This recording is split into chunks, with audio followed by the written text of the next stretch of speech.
Hello friends, मैं SK square welcome करता हूं आप सभी का आपका अपना चैनल ओएसिस एकेडमी ओरिजिनल में। फ्रेंड्स, आज की क्लास में हम 10th science chapter 1 chemical reaction and equations के सभी टॉपिक्स को बहुत ही सिंपल लैंग्वेज के साथ साथ साइंटिफिक अप्रोच से भी समझने वाले हैं। यदि इस चैप्टर के सभी कंसेप्ट्स पर आप 100% कमांड करना चाहते हैं तो प्लीज इस चैप्टर के सभी वीडियो सीरीज को जरूर से देखें। तो चलिए स्टार्ट करते हैं। अभी चैप्टर का नाम है केमिकल रिएक्शन एंड इक्वेशन। इसमें सबसे पहले हम केमिकल रिएक्शंस के बारे में पढ़ेंगे और उस केमिकल रिएक्शंस को अच्छी तरह से समझने के लिए सबसे पहले हम केमिकल चेंजेस के बारे में पढ़ते हैं। और यदि केमिकल चेंजेस को हम बहुत ही सिंपल वे में समझने की कोशिश करें तो हम अपने डेली लाइफ में हुए एक्सपीरियंस के एग्जाम्पल के थ्रू ही समझते हैं। जैसे आपने कभी एप्पल को कटे हुए छोड़ा है क्या? तो यदि आपने देखा होगा कि कटे हुए एप्पल के ऊपर जहां पर कटा हुआ भाग है उसके ऊपर एक ब्राउन कलर का लेयर फॉर्म हो जाता है। तो ये जो ब्राउन कलर का लेयर है वही केमिकल चेंजेस कहलाता है।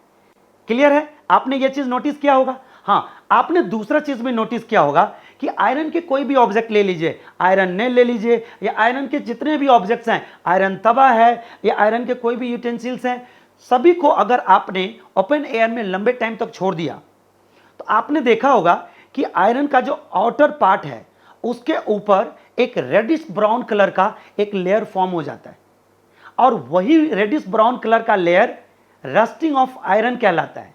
और यह भी rusting of iron chemical changes होता है। तो इस तरह से हमने देख लिया कि ये डे टू डे लाइफ से कितना ज्यादा अटैच्ड है। साथ ही जब हम खाना पकाते हैं तो राइस को जब बॉईल करेंगे तो ये बॉइलिंग ऑफ राइस ये भी क्या होता है? केमिकल चेंजेस कहलाता है। साथ ही जो फूड हमारा डाइजेस्ट होता है हमारा स्टमक के अंदर, तो ये जो डाइजेशन ऑफ फूड है ये भी एक केमिकल चेंजेस का एग्जाम्पल है। साथ ही और भी आपने बहुत कुछ एग्जाम्पल्स देखा होगा, लेकिन सबसे इंटरेस्टिंग एग्जाम्पल कि जब आप अपने घर में कभी मिल्क लाते होंगे, फ्रेश मिल्क, और उसको आप रूम टेम्परेचर पर छोड़ देते होंगे, फ्रिज में नहीं डालते होंगे, रूम टेम्परेचर पर आप बाहर ही छोड़ देते होंगे, तो आप देखते होंगे कि उस मिल्क का टेस्ट सार में कन्वर्ट हो गया। दैट मीन्स उस मिल्क का टेस्ट खट्टा हो गया।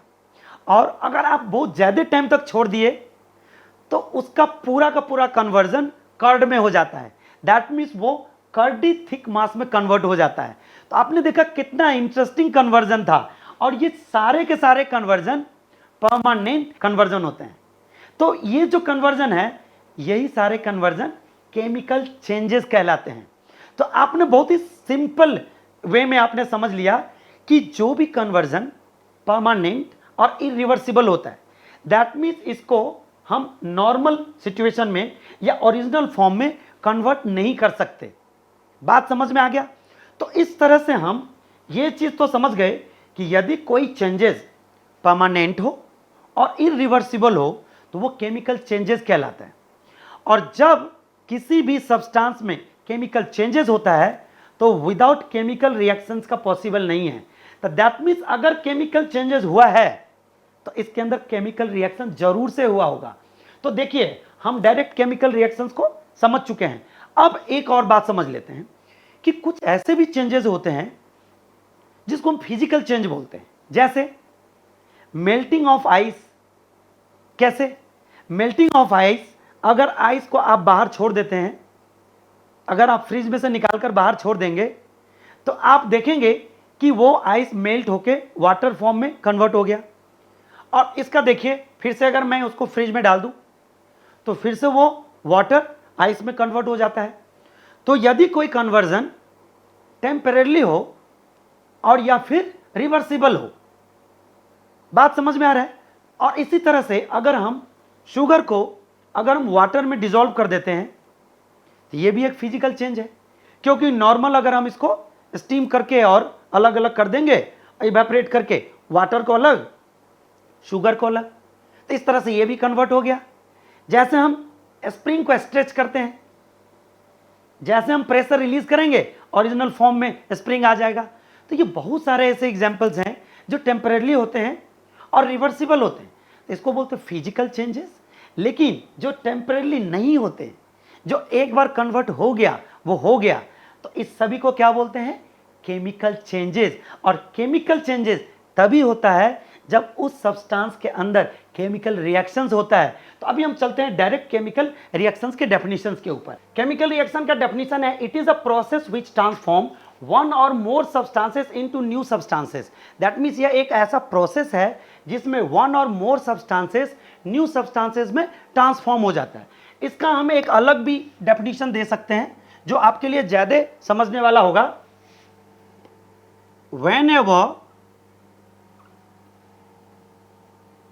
whenever a chemical change occurs, it is said that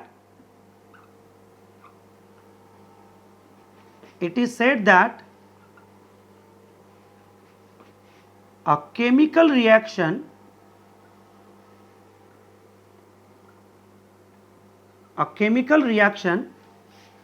has taken place। बस आप इतना ही समझिए इसमें। दैट मीन्स ये बहुत ही सिंपल लैंग्वेज में हमने आपको बता दिया कि केमिकल रिएक्शंस को हम दो अलग अलग तरीके से भी बता सकते हैं। एक में तो आपको बता दिया कि एक या एक से अधिक सब्सटेंसेस कंप्लीटली ट्रांसफॉर्म हो जाता है न्यू सब्सटेंसेस में, तो ये भी एक केमिकल रिएक्शन है। दूसरा कह रहा है कि जब कभी भी आपको दिख जाए कोई भी ऑब्जर्वेशन से कि इसके अंदर केमिकल चेंजेस हुआ है, तो समझ लीजिएगा कि केमिकल चेंजेस जब हुआ है तो इसको हम क्या बोल सकते हैं कि यहां पर केमिकल रिएक्शन हुआ है।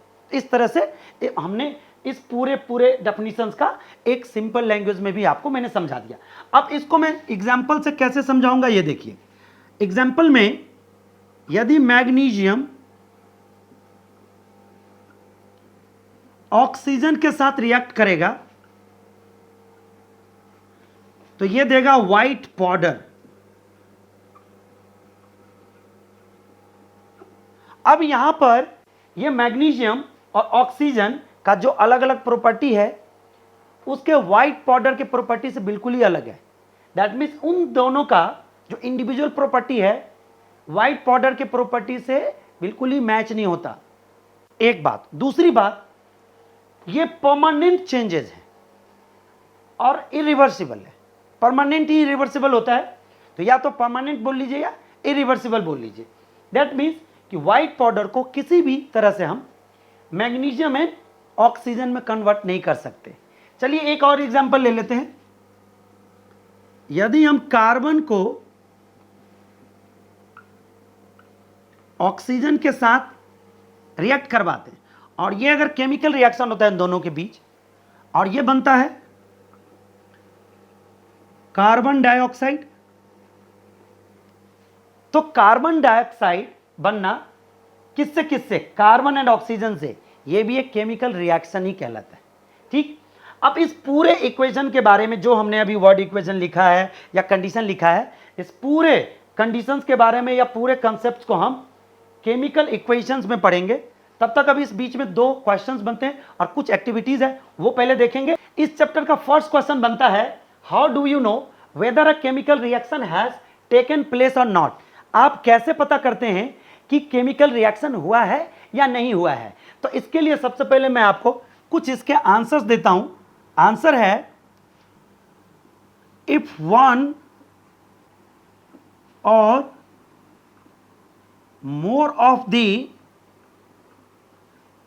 following changes are observed, then we can say that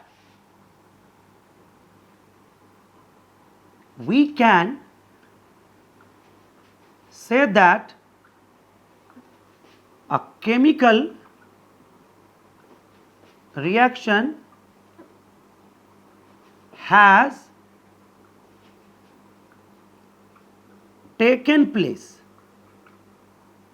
That means कि आपको जो कुछ मैं अभी यहां पर लिख रहा हूं उन सभी ऑब्जर्वेशन में से यदि एक या एक से अधिक ऑब्जर्वेशन भी दिख जाए तो आप इसके भी यहां पर ये बोल सकते हैं कि ये जो पर्टिकुलर चेंजेस है वो केमिकल चेंजेस है। पहला क्या है, चेंज इन स्टेट, दूसरा चेंज इन कलर, तीसरा इवोल्यूशन ऑफ गैस, चौथा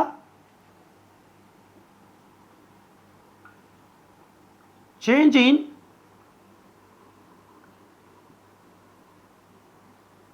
टेम्परेचर, और पांचवा है formation of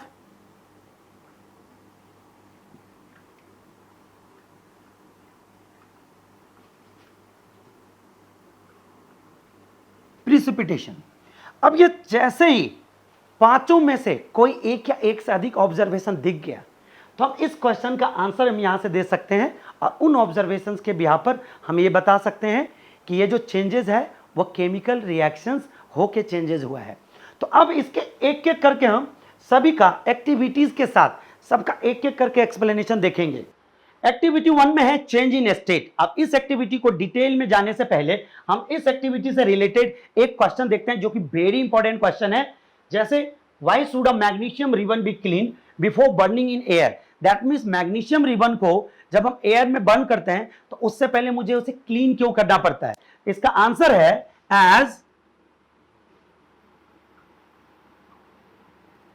magnesium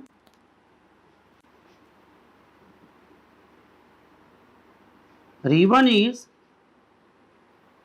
very reactive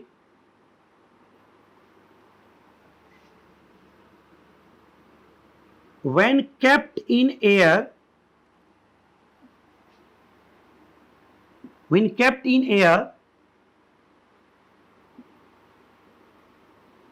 it reacts with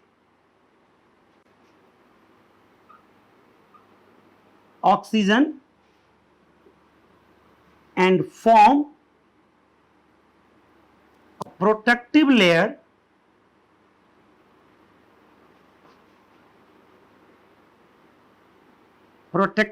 of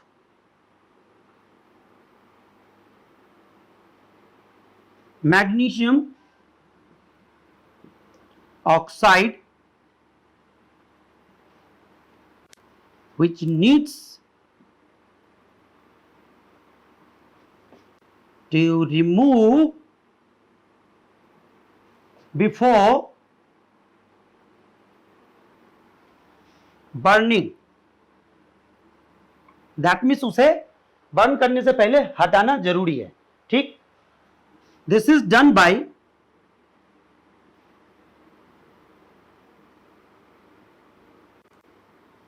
bye sand paper. ये रहा आपका कंप्लीट आंसर। अब इसको मैं एक बार अच्छी तरह से रिकॉल कर लेते हैं। जैसे इसमें एक बार क्वेश्चन आप फिर से देख लेते हैं। लिखा है कि why should a magnesium ribbon be clean before burning in air. तो ये बात आपको मैंने अभी समझा दिया था। अब इसका आंसर है कि since magnesium ribbon is very reactive. Very reactive का मतलब ये हुआ कि वो नॉर्मल कंडीशन में भी रिएक्ट कर लेता है। ठीक, और चूंकि मैग्नीशियम है, मेटल है, तो वो वेरी रिएक्टिव है। इसीलिए जैसे हम इसको ओपन एयर में छोड़ देते हैं तो ओपन एयर में प्रेजेंट ऑक्सीजन के साथ वो रिएक्ट करता है और वो एक मैग्नीशियम ऑक्साइड का उसके आउटर पार्ट पर एक प्रोटेक्टिव लेयर फॉर्म कर लेता है। वो प्रोटेक्टिव लेयर मैग्नीशियम को फर्दर ऑक्सीडाइज होने से रोकता है। और जैसे कि आपको पता है कि बर्निंग भी एक ऑक्सीडेशन रिएक्शन है, आगे जाके पढ़ेंगे आप। तो चूंकि बर्न नहीं हो पाता, जब हम इसको बर्न करते हैं तो due to presence of protective layer वो मैग्नीशियम रिबन को फर्दर बर्न होने से रोकता है और इसीलिए वो अच्छी तरह से बर्न नहीं हो पाता। तो इसीलिए मुझे इसको कंप्लीटली बर्न करने के लिए, और जब हम इससे एक्टिविटी करते हैं और या फिर कोई ऑब्जर्वेशन दिखाना होता है, तो इसके लिए मुझे उसके अपर पार्ट को जो प्रोटेक्टिव लेयर होता है उसे रिमूव करना होता है, और इसीलिए इसे सैंड पेपर से हम रिमूव कर लेते हैं। अब ये तो रहा इस क्वेश्चन का आंसर। अब इसके साथ एक्टिविटी कैसे जुड़ा हुआ है ये देखिए। आप एक बार देखिए इधर, एक हम क्या करते हैं, एक पूरा का पूरा apparatus तैयार रखते हैं। चाइना डिश के अंदर हम मैग्नीशियम रिबन ले लेते हैं और फिर बर्नर को हम ऑन कर देते हैं, और फिर हम क्या करते हैं, उस चाइना डिश में पड़े मैग्नीशियम रिबन को हम क्या करते हैं, टंग से उठाकर और जलते हुए बर्नर के ऊपर डालते हैं। जैसे हम यहां पर प्लेस करते हैं वैसे ही मैग्नीशियम रिबन बर्न होना स्टार्ट हो जाता है। और वो जब मैग्नीशियम रिबन बर्न होता है तो वो डेजलिंग फ्लेम के साथ वो बर्न होता है, और जैसे उसका ये प्रोसेस कंप्लीट हो जाता है, मैग्नीशियम रिबन कंप्लीटली बर्न हो जाता है, तब लास्ट में व्हाइट ऐश, जिसको मैग्नीशियम ऑक्साइड बोलते हैं, जो चाइना डिश में आप देख पा रहे होंगे। फिर से हम नीचे ऑक्सीजन जब ये रिएक्ट हुआ है तो रिएक्शंस के बाद जो नीचे डिपॉजिट हो गया चाइना डिश के अंदर, वो मैग्नीशियम ऑक्साइड है, व्हाइट ऐश। तो अब इसको हम किस तरह से दिखाते हैं, ये देखिए कि जब मैग्नीशियम को ऑक्सीजन के साथ रिएक्ट कराते हैं तो ये मैग्नीशियम ऑक्साइड बनाता है। आप बैलेंस करने के लिए 2 लिख दीजिए इसके पीछे, और इसके पीछे भी 2। इसका भी हम स्टडी अभी आगे जब हम बैलेंसिंग द केमिकल इक्वेशन करेंगे तब देखेंगे। तो ये हो गया हमारा part magnesium, this is oxygen present in air, और ये बना हमारा मैग्नीशियम ऑक्साइड। मैग्नीशियम ऑक्साइड, अब आप देखिए, और इसका कलर, ये जो स्टेट है वो कैसा है, कलर है व्हाइट, और ये बनता है व्हाइट ऐश। दैट मीन्स एक राख की तरह वो एक पाउडर बन जाता है। अब आपने यहां क्या ऑब्जर्व किया, ऑब्जर्व ये किया कि मैग्नीशियम सॉलिड है और ये सॉलिड और ये ऑक्सीजन हमारा गैस है, एवरीबॉडी नोज। और इन दोनों को जब हमने मिलाया और जब ये एक्टिविटी किया तो उसमें हमने देखा कि आखिर में जो रिजल्ट बना वो रिजल्ट व्हाइट ऐश में बना। तो हमने कितने आसानी से यह ऑब्जर्व कर लिया कि इस चेंजेस के अंदर हमने किसको देखा, चेंज इन स्टेट, और यही हमारा फर्स्ट एक्टिविटी का ऑब्जर्वेशन था, जिससे हम इस रिजल्ट पे पहुंच पाए कि ये जो चेंजेस है वो केमिकल चेंजेस है। दैट मीन्स इस चेंजेस के अंदर केमिकल रिएक्शन हुआ है। अब हम चलते हैं इसी तरह के सेकेंड एक्टिविटी पर। अब सेकेंड एक्टिविटी में हम एक साथ 2 एक्टिविटीज को देखेंगे, एक तो हमारा चेंज इन कलर और दूसरा है फॉर्मेशन ऑफ प्रेसिपिटेट। अब एक ही एक्टिविटीज के अंदर हम इन दोनों को किस तरह से ऑब्जर्व करते हैं वो आप अच्छी तरह से एक बार देख लीजिए। इसके लिए हम सबसे पहले 2 टेस्ट ट्यूब लेते, दोनों ही टेस्ट ट्यूब में हम आधा हाफ वाटर फिल कर देते हैं, ठीक। अब दोनों ही टेस्ट ट्यूब के अंदर एक में हम यहां लेड नाइट्रेट डाल देते हैं, लेड नाइट्रेट, ये भी व्हाइट पाउडर जैसा होता है, उस लेड नाइट्रेट, थोड़ा सा मात्रा लेड नाइट्रेट का इसमें हम मिक्स कर देते हैं, और इसका हम नाम भी लिख देते हैं लेड नाइट्रेट। लेड नाइट्रेट को हमने क्या किया, फर्स्ट टेस्ट ट्यूब के अंदर डाल दिया और इसको हमने मिक्स कर दिया। तो जब हमने लेड नाइट्रेट का अगर हमने थोड़ा सा भी मात्रा फर्स्ट टेस्ट ट्यूब में डाल दिया, वाटर के अंदर मिक्स कर दिया, तो देखा कि उसका कलर चेंज नहीं होता, दैट मीन्स वो कलरलेस हो गया। तो ये कैसा बनाता है, कलरलेस सॉल्यूशन, कलरलेस सॉल्यूशन। और दूसरा है हमारा, इसी के साथ मैं प्लस कर रहा हूं क्योंकि आगे मुझे रिएक्शन दिखाना है, इसी के साथ इसके अंदर हम दिखाएंगे, इसमें डालेंगे पोटेशियम आयोडाइड। अब ये पोटेशियम आयोडाइड, पोटेशियम आयोडाइड जैसे हम इसमें मिक्स करते हैं, और इसको भी हम क्या करेंगे, हिला करके उसको थोरोली उसको हम मिक्स करेंगे, तो इसका भी कलर क्या होगा, कलरलेस सॉल्यूशन, कलरलेस सॉल्यूशन। अब देखिए ये हमारा हो गया पोटेशियम आयोडाइड, ये हो गया हमारा लेड नाइट्रेट। अब आगे का जो प्रोसीजर है वो ये है कि आप या तो पहले वाले जो टेस्ट ट्यूब है उसको दूसरे में मिक्स कर दीजिए, या दूसरे वाले को पहले मिक्स कर दीजिए। दैट मीन्स या तो लेड नाइट्रेट को पोटेशियम आयोडाइड वाले में मिक्स कर दीजिए, या फिर पोटेशियम आयोडाइड वाले को लेड नाइट्रेट में मिक्स कर दीजिए। अब ध्यान से सुनिएगा इस बात, एट द सेम टाइम जैसे हम एक दूसरे को मिक्स किए, तो जो हमारा रिजल्टिंग, ये जो हमारा यहां पर सॉल्यूशन होता है, ये सॉल्यूशन कन्वर्ट हो जाता है येलो कलर में, येलो कलर, पूरा पूरा येलो कलर में कन्वर्ट हो जाता है। ये होता कैसे, कैसे पॉसिबल है? ये देखिए, जब लेड नाइट्रेट को पोटेशियम आयोडाइड के साथ रिएक्ट कराते हैं, ये बनाता है lead iodide plus potassium nitrate. अब इसका नाम भी हम साथ में लिख ही देते हैं, लेड आयोडाइड, और यह है हमारा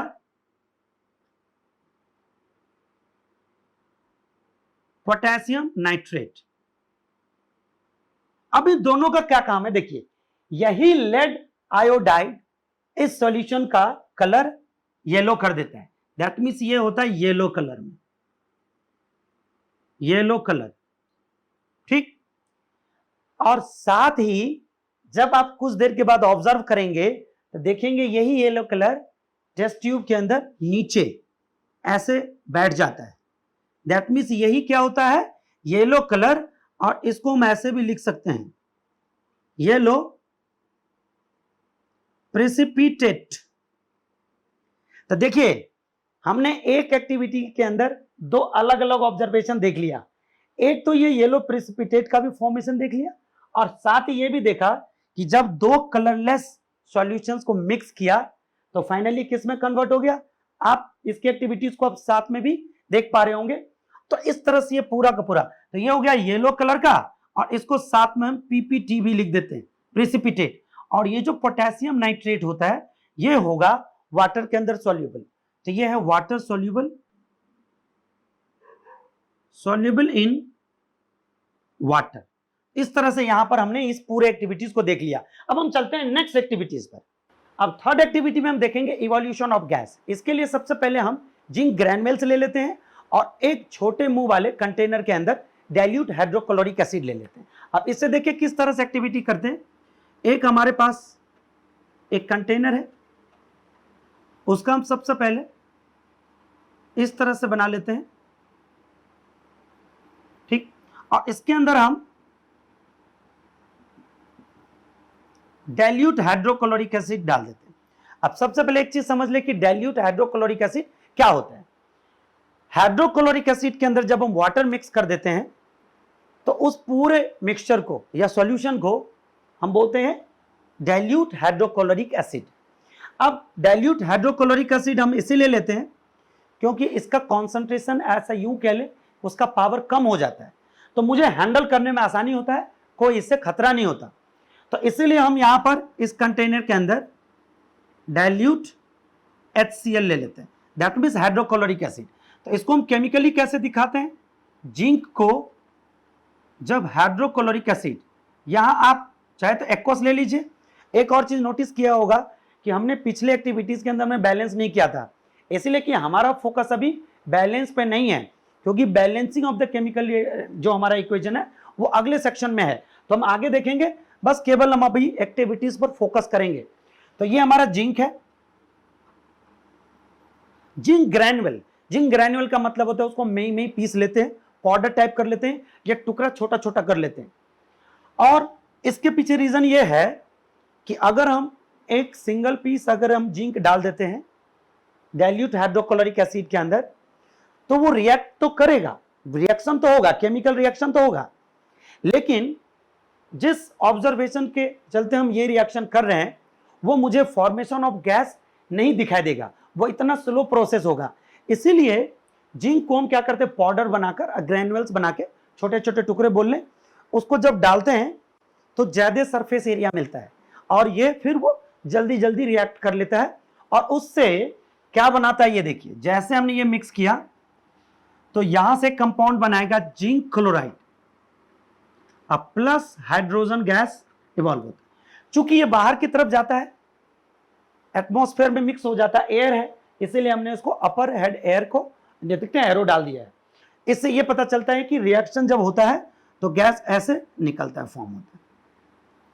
तो जैसे हम इसमें जिंक ग्रैन्युल डाला तो ये मिक्स हो गया इसमें, वैसे जिंक ग्रैन्युल इधर बैठ भी जाता है धीरे धीरे धीरे, लेकिन चूंकि ये पाउडर होता है तो वो रिएक्ट करता रहता है और फिर ये बनाता है हाइड्रोजन गैस।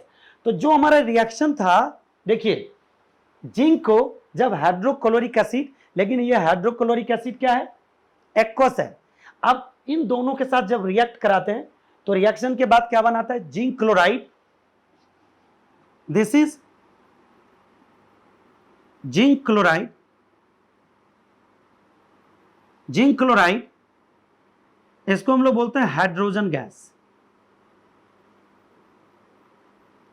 Zinc chloride. तो ये तो नॉर्मल हमारा इसके अंदर तो वही कंपाउंड बन गया, ठीक है, यहां से ये सॉल्ट ऐसे बन जाता है इसके अंदर आके।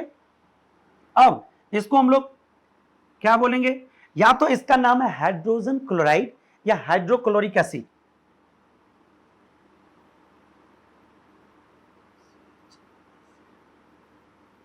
हाइड्रोक्लोरिक एसिड यहां से, और एक्वस तो है ही, लिखा ही हुआ है, यहां से हमें ऐसे लाइन खींच देते ताकि मिक्स ना हो, ये हमारा जिंक क्लोराइड। तो इस तरह से हमने ये देख लिया कि जब हम जिंक ग्रैनुअल को डाइल्यूट हाइड्रोक्लोरिक एसिड में डालते हैं तो चूंकि ये ग्रैनुअल से पाउडर है तो डालते ही रिएक्ट तो एक दूसरे से रिएक्शन करना शुरू कर देता है, और रिएक्शन के बाद क्या बनाता है, हाइड्रोजन गैस का फॉर्मेशन होता है, जो कि हमारा एक्टिविटी का ऑब्जर्वेशन है। जैसे हमने देखा कि हाइड्रोजन गैस फॉर्म हो गया, यहां तो हमने सिंपली लिखा है इवोल्यूशन ऑफ गैस। अब यहां पर एक और क्वेश्चन बनता है कभी कभी पेपर में कि जब आप जिंक ग्रैनुअल को डाइल्यूट हाइड्रोक्लोरिक एसिड के अंदर डालते हैं, जो एक गैस फॉर्म होता है, वो कैसे पता करेंगे कि ये गैस हाइड्रोजन गैस है। तो इसके लिए मैं आप यहां पर भी ऑब्जर्वेशन बता देता हूं। ये जो बबल्स बन के बाहर निकलते हैं ना, अगर उसके बगल में अगर बर्निंग कैंडल को ले जाते हैं ना, तो जैसे बर्निंग कैंडल ले जाएंगे तो वो जो जितने बबल्स हैं वो ब्रस्ट करेगा, और वो पॉप साउंड से ब्रस्ट करेगा।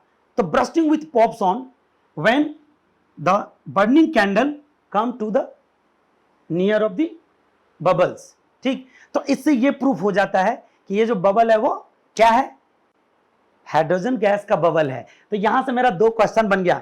एक तो हमने ये भी पहचान करवा दिया कि ये जो बबल है वो हाइड्रोजन गैस है, इसका आइडेंटिफाई कैसे करेंगे, तो वही बर्निंग कैंडल को उसके नजदीक ले जाकर जहां पर ब्रस्ट होगा पॉप साउंड से, और दूसरा एक ऑब्जर्वेशन भी दिख गया।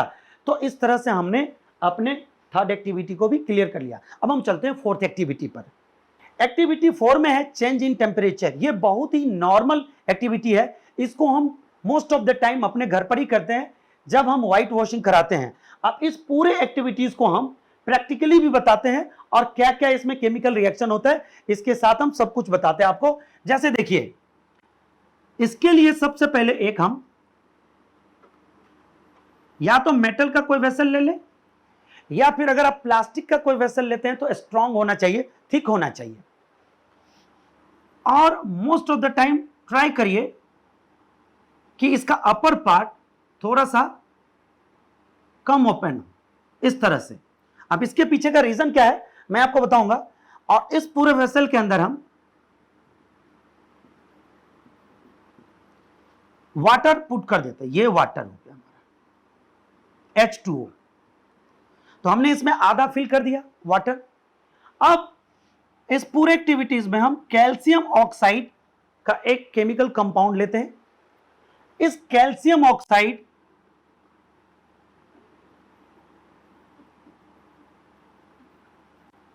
को हम क्विक लाइम भी बोलते हैं। कैल्शियम ऑक्साइड को क्विक लाइम भी बोलते हैं। अब एक बात और समझिएगा ध्यान से, जब कैल्शियम ऑक्साइड को इसके अंदर डालते हैं और आगे क्या आपको पता ही, ये वाटर। तो जब कैल्शियम ऑक्साइड को उस वेसल के अंदर जिसमें पहले से ही वाटर है उसमें हम डालते हैं, तो डालते ही मैंने ये देखा कि उसके अंदर बबल्स उठना स्टार्ट हो जाते हैं। कुछ ही देर बाद अगर और भी अमाउंट में हम इसमें डालते रहते हैं तो इसके अंदर पानी खौलना शुरू हो जाता है, उबाल आना शुरू हो जाता है इसके अंदर, और पूरा का पूरा ये सिस्टम हीटअप हो जाता है, गर्म हो जाता है। तो अगर आप उस टाइम में जब हम कैल्शियम ऑक्साइड को डालें और उस टाइम में जब पानी खौलता रहता है, तो उस टाइम में अगर ये मेटल का ऑब्जेक्ट है या फिर वेसल है, अगर उसके आप आउटर पार्ट को अगर टच कर देते हैं तो हो सकता है आपका हाथ जल भी सकता है, इतना ज्यादा ये गर्म हो जाता है। तो आपने क्या देखा, और अगर किसी कारण बस अगर ये मुंह इसका खुला हुआ रहता, तो अगर बगल में अगर कोई भी आदमी खड़ा हो, तो अगर इसमें से इतने बड़े बड़े बबल्स बनते रहते हैं या उबाल आता रहता है उसके अंदर कि इसमें से उड़ करके और ये गर्म पानी या गर्म जो इसके अंदर लिक्विड है वो पूरा का पूरा सॉल्यूशन वो उस आदमी के ऊपर जा गिरेगा और हो सकता है कि वो जल भी सकता है। तो इस कारण से बचने के लिए हमने इस वेसल को छोटे मुंह वाला वेसल लिया, ताकि हमारा जो एक्टिविटी है वो भी एक्टिविटी हो जाए और जो हमारा टारगेट ऑब्जर्वेशन है चेंज इन टेम्परेचर वो भी दिख जाए। तो हमने इसमें क्या ऑब्जर्व किया, जैसे हमने इसमें ये डाला तो ये इसमें से हीट प्रोड्यूस होना शुरू हो गया, और इसके अंदर जैसे हमने कैल्शियम ऑक्साइड डाला तो यहां पर ये क्या बना, कैल्शियम हाइड्रोक्साइड ये, और यहां पर ये कंपाउंड बना लेता है। अब इस तरह से इस पूरे को हम यहां लिखते हैं कैल्शियम हाइड्रोक्साइड, और यही कैल्शियम हाइड्रोक्साइड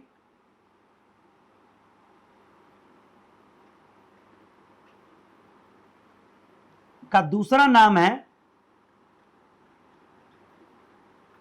सेलेक्ट लाइम। तो कैल्शियम हाइड्रोक्साइड का ही दूसरा नाम है सेलेक्ट लाइम, जो कि इस रिएक्शन के बाद बनता है।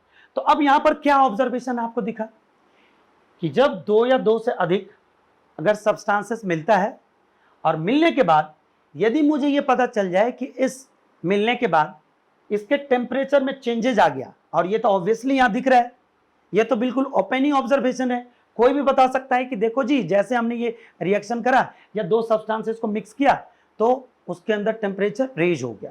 तो जैसे ही टेम्परेचर चेंज हो जाता है यहां हीट अप हो जाता है। कभी कभी ऐसे भी चेंजेस होता है जिसमें हीट एब्जॉर्ब हो जाता है, पूरा सिस्टम ठंडा हो जाता है, कूल हो जाता है।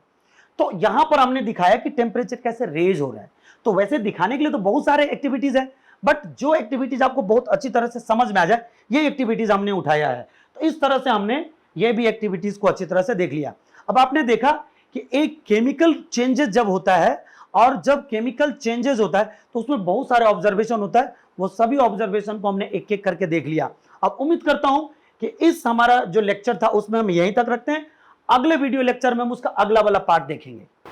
आई होप ये वीडियो आपको बहुत ही अच्छी लगी होगी, तो प्लीज इसे लाइक तथा अपने दोस्तों के सभी ग्रुप में शेयर करें, और साथ ही यदि आप हमारे चैनल पर नए हैं तो प्लीज इसे सब्सक्राइब भी कर लें और साथ ही बेल आइकन को भी प्रेस कर लें, ताकि इस तरह के इंफॉर्मेटिव वीडियो आप तक सबसे पहले पहुंचे। Thank you for watching, bye bye, जय हिंद।